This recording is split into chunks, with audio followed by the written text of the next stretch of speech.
Boa noite a todos que nos acompanham através daqui do canal do YouTube da Sociedade Espírita Semeador. É uma satisfação estar com vocês neste momento. Pedir primeiramente, que o nosso Mestre Jesus abençoe a todos nós que estamos aqui vinculados, ainda que virtualmente, mas em intenções, em um desejo sincero de nos mantermos, tanto quanto nos seja possível, vigilantes e equilibrados, tranquilos, serenos, diante da situação que nós estamos vivenciando no momento no nosso país e no mundo de uma maneira geral. O tema proposto pela casa hoje é sobre o bem. Você está praticando o bem sem olhar a quem? Essa é a nossa proposta de reflexão. Como foi dito pela casa, já promovido nas redes sociais, o objetivo aqui não é necessariamente transcorrermos uma exposição doutrinária, como normalmente nós fazemos na nossa casa de oração, mas sim levantar alguns pontos de reflexão para nós debatermos aqui no bate-papo à medida que a transmissão for sendo feita. Então, nosso papel inicialmente é de provocar algumas reflexões e trazer também algumas considerações em torno do que diz a doutrina espírita a respeito dessa temática. Eu vou compartilhar com vocês telas aqui algumas lâminas que nós confeccionamos aqui no PowerPoint. E antes que eu me esqueça, para quem não me conhece, meu nome é Diego Neves, sou trabalhador do Centro Espírita Seara de Luz, também aqui em Salvador, e faço esse trabalho de exposição doutrinária nas casas de oração também aqui da cidade, além da nossa casa de oração. Então vamos lá. Deixa eu ajustar minha tela aqui. Perfeito. Essa é a questão que nós vamos, então, discutir no bate-papo de hoje, que vai ser dado seguimento também ao longo das semanas. Vocês já observaram o quão foi impactante para os trabalhos das nossas casas de oração, para as nossas atividades de cunho social nas nossas casas, e como foi desafiador e vem sendo desafiador para todos nós este momento. Casas que têm um trabalho social bem estruturado acabam buscando hoje formas e mais formas de atender a essas necessidades. Nós que talvez não participemos de nenhuma dessas atividades, mas estamos às voltas ali com a atividade doutrinária, a atividade mediúnica da casa, nós também encontramos desafios. E nós, muitas vezes, que não estamos ainda inseridos em uma dessas atividades da casa, mas frequentamos reuniões doutrinárias, grupos de estudo, estamos meio que iniciando o nosso aprofundamento na doutrina espírita, estamos enfrentando também essa situação. Casas fechadas, por recomendação dos órgãos internacionais de saúde e também pelos governos municipais e estaduais, e uma recomendação também do bom senso de todos nós. Então, é natural que, nesse momento, apesar do reclame ao desespero que muitas pessoas se encontram, que nós espíritas ou nós simpatizantes do espiritismo nos voltemos para algumas questões básicas que dizem respeito exatamente à proposta fundamental do espírita. Espírita, fora da caridade, não há salvação. A caridade, para nós, seria o veículo principal de prática do bem.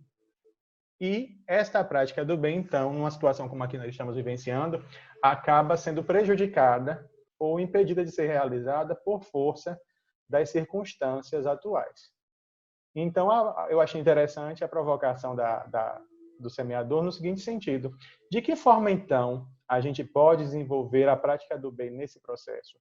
Ou melhor, se nós já nos dispomos a essa atividade da prática do bem, será que nós estamos praticando realmente o bem sem olhar a quem? E aí me veio à mente uma historinha apenas para ilustrar nossa conversa, a história de um soldado americano que, participando da guerra do Vietnã, após o fim da guerra, no retorno das tropas daqueles que sobreviveram para o seu país de origem, ele então, antes de retornar para casa, ele entrou em contato com a família através do telefone e, falando então com os pais, informou do desejo de retornar para casa, mas que tinha um pedido a ser feito. Ao que o pai, né, que estava na linha com ele na ligação, disse: sim, meu filho, então pode falar, estamos aqui à sua disposição. Ele disse: olha, eu estou retornando, mas eu gostaria de levar comigo um soldado, amigo meu, que não tem para onde ir nesse momento. E eu gostaria que vocês o recebessem. Tá, tudo bem, para a gente vai ser um prazer recebê-lo.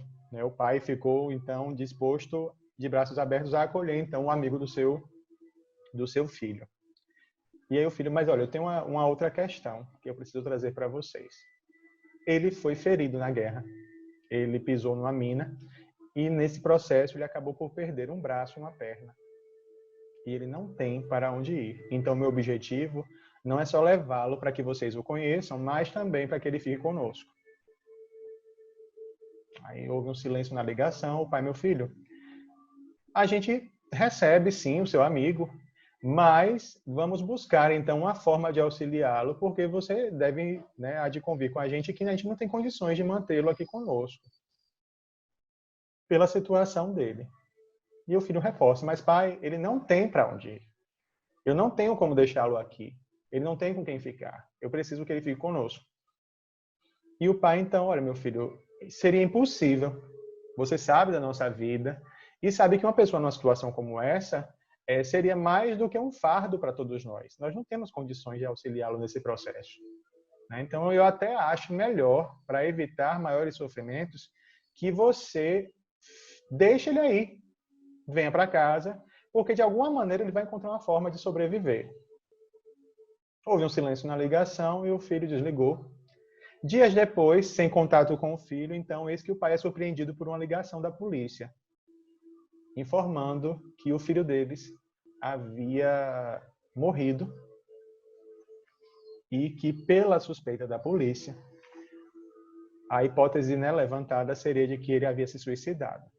Então, estavam ligando para os pais, convidando-os a ir buscarem o corpo do filho e também, né, seguir com os trâmites de uma situação como essa. Os pais, então, foram à cidade onde ele se encontrava e, chegando lá, descobriram que o filho havia se jogado de um apartamento e, para a surpresa deles, era o próprio filho, o soldado ferido, sem um braço e sem uma perna após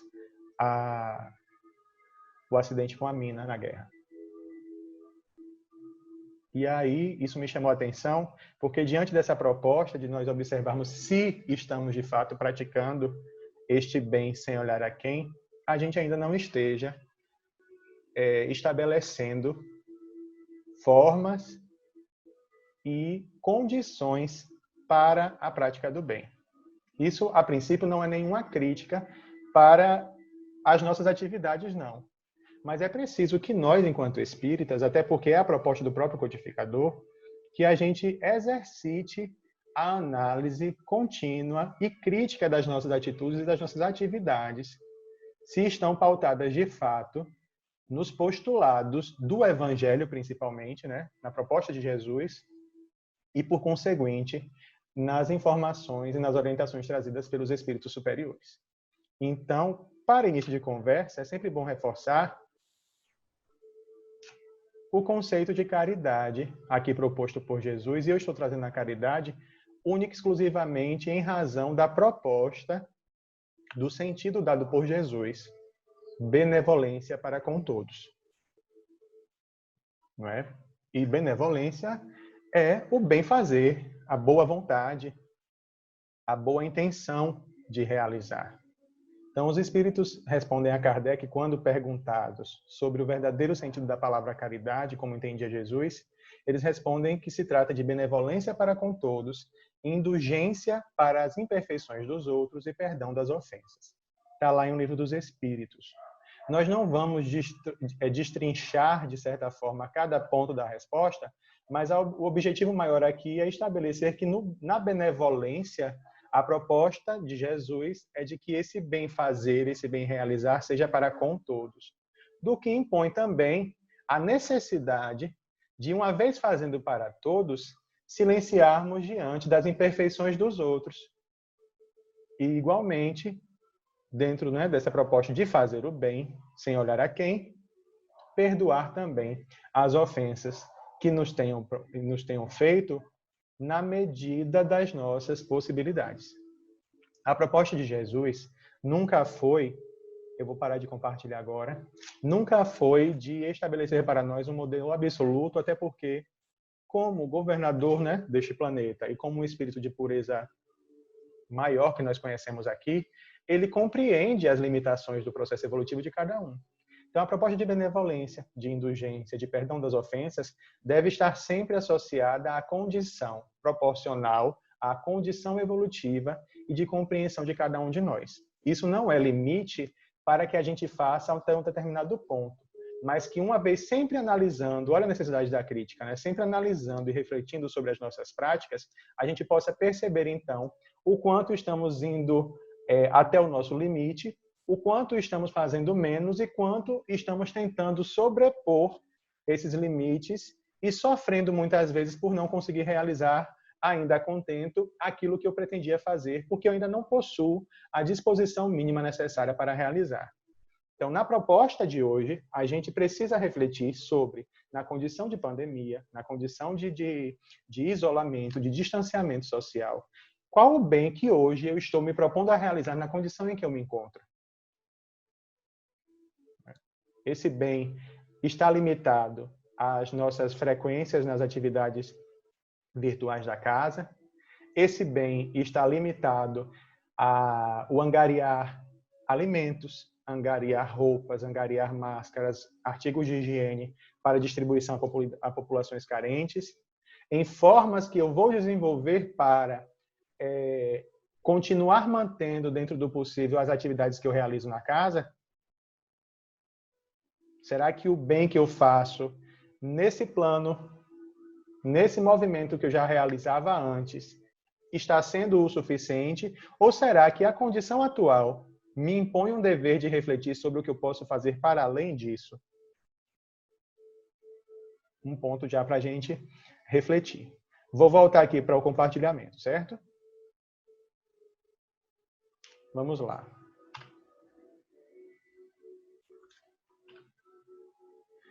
De que forma, então, eu posso fazer o bem na situação atual? Esse foi o ponto que nós levantamos.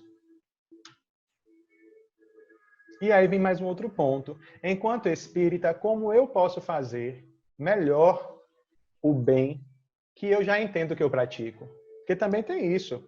Aqui a gente não está considerando, e é muito comum, né, nas doutrinárias espíritas, algumas falas se limitarem a mas todo mundo, ninguém faz, porque ainda ninguém alcançou esse nível, porque todos nós estamos limitados ainda por alguma razão. Não, todos nós também já desenvolvemos dentro das nossas possibilidades alguma coisa. E se não desenvolvemos ainda, estamos em via de desenvolver, porque estamos despertando pouco a pouco a consciência da necessidade e da importância disso para nós, inicialmente. Todo movimento que a gente faça de bem para o outro passa pelo raciocínio de que nós estamos também fazendo bem a nós mesmos. Isso vai passar pelo viés do esclarecimento individual, de que forma eu vou compreendendo a importância do bem, do amor, do perdão, né, da indulgência, de que forma eu, na condição em que me encontro, com todas as minhas limitações, posso realizar o bem em favor do próximo.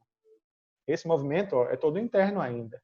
Para que isso se manifeste externamente, é preciso que passe primeiro por essa fase de amadurecimento.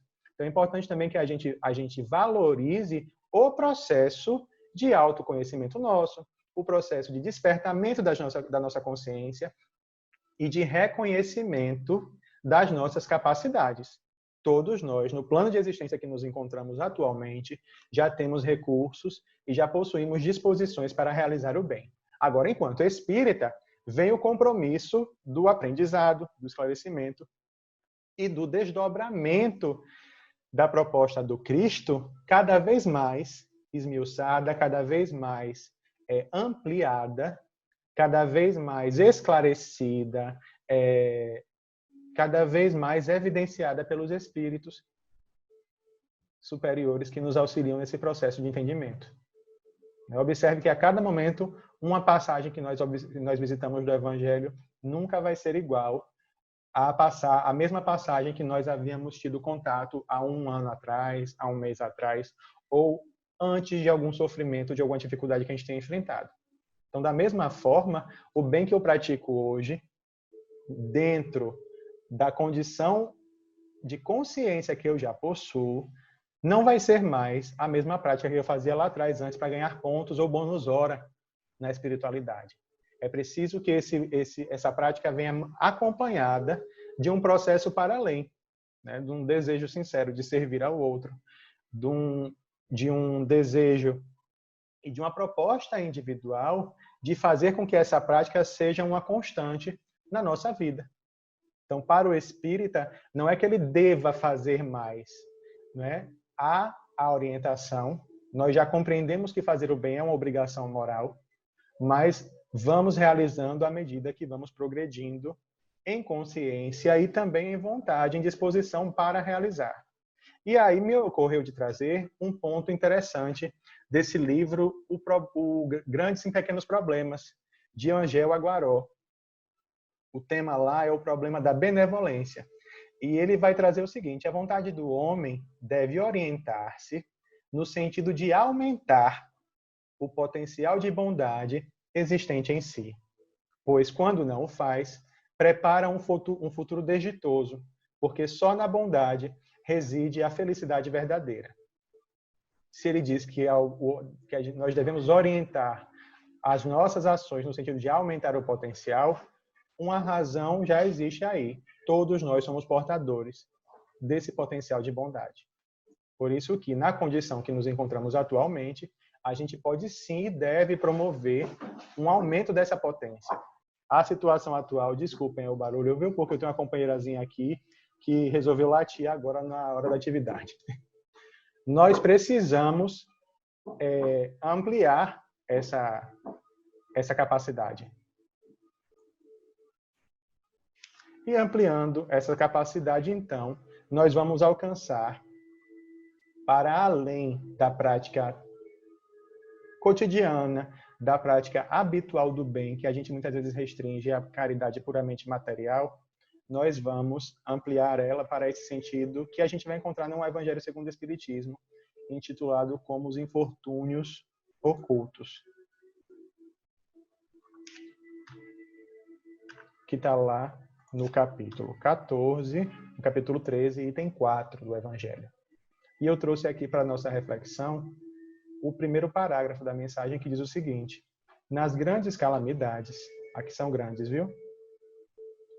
A caridade se agita e vence generosos impulsos para reparar os desastres. Mas ao lado desses desastres gerais, há milhares de desastres particulares que passam desapercebidos, de pessoas que jazem num miserável catre sem se queixarem. São esses os infortúnios discretos e ocultos, que a verdadeira generosidade sabe descobrir sem esperar que venham pedir assistência. E aí sim, nós temos a nossa proposta de ampliação desse potencial para a prática do bem. Os infortúnios ocultos estão muitas vezes ao nosso lado, sob o mesmo teto que todos nós.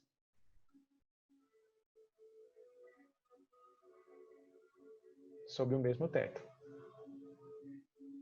Que aqui a gente não basta reclamar a questão dos sofrimentos de cunho material, da fome, da pobreza, da dificuldade financeira, da depressão vivida por alguém próximo de nós, na vizinhança. Mas, sobretudo, daqueles que estão, de fato, mais acessíveis para a nossa prática se concretizar. Então, retomando lá a reflexão inicial, nós estamos com as nossas atividades suspensas e, por conseguinte, muitas vezes as distribuições de farnéis, de enxovais, estão também prejudicadas por força dessa limitação e desse distanciamento social. Como eu, enquanto espírita, posso ampliar minhas possibilidades de fazer o bem sem olhar a quem, sem estabelecer quem é necessitado do bem que eu posso promover e posso realizar. Essa é a reflexão que a gente pode levantar num exame de consciência e perceber se de fato nós ainda não estamos agindo como os pais do soldado e estabelecendo um limite de acolhimento. Estabelecendo que a dificuldade que o outro traz é um obstáculo para a prática do bem que eu posso realizar. Que a opinião, e nesses tempos também de crise política que nós estamos vivenciando, o voto do outro. Muitas vezes a falta de lucidez sobre a situação dessa pandemia não estão sendo obstáculos para que eu realize o bem que eu posso realizar. Isso não é só para que a gente revisite essas possibilidades, não. É para que a gente faça um exame de consciência e perceba se nós não estamos o tempo todo, muitas vezes, realizando o bem no âmbito dos nossos automatismos, acreditando muitas vezes ou construindo em nós uma ilusão de que nós já estamos fazendo o suficiente e muito além do que podemos fazer na atividade da casa espírita. Quando o momento atual reclama que a gente fique nos nossos lares. E para ficar nos nossos lares, a gente precisa que olhar a nossa volta. Ou no meu caso, por exemplo, de muitas outras pessoas que moram só, olhar para si mesmo. E muitas vezes é o trabalho que a gente evita fazer, sem perceber, trabalhando em benefício do bem. Aquele bem que a gente faz na casa de oração e que agora nós estamos impedidos de realizar. Então, será que eu estou realmente praticando o bem, sei lá a quem? Será que eu estou praticando o bem a mim mesmo, ao próximo? Respeitar a quarentena, por exemplo, né? Respeitar o isolamento social, é uma possibilidade de fazer o bem no sentido maior. Ainda que a gente não perceba diretamente o bem que a gente está provocando. Mas estamos preservando ou diminuindo a possibilidade de contágio, de disseminação desse vírus. Mas ainda assim, isolados, nós temos sim condições de ampliar as nossas potências de bondade na prática do bem. Então, eu acredito que já temos material suficiente para a nossa conversa. Claro que outros pontos podem ser levantados aí no bate-papo, mas a princípio que a gente não se distancie dessa proposta inicial de estar sempre revisitando as nossas atitudes e as nossas formas de agir diante da doutrina e diante da proposta de caridade e de prática do bem, que é tão disseminada, tão promovida e tão divulgada através da doutrina espírita. E que a gente possa realmente, cada vez mais, na medida desse amadurecimento, dessa ampliação de consciência, a gente possa tornar a nossa prática do bem mais qualificada, com mais qualidade. Agradeço a oportunidade de estar com vocês aqui hoje. Espero ter acrescentado pontos para as reflexões e estou desde já à disposição aqui para os esclarecimentos que se fizerem necessários. Um abraço a todos. Fiquem em casa tanto quanto seja possível. Continuem orando, fazendo seus evangelhos. Não sei se o evangelho de vocês está assim, mas o meu está. O tempo todo caindo fé e caridade, fé e caridade, fé e caridade. E não há outra razão, né? A gente precisa realmente ampliar essas potências em nós. Muita paz para todos e que o nosso Mestre Jesus nos abençoe agora e sempre.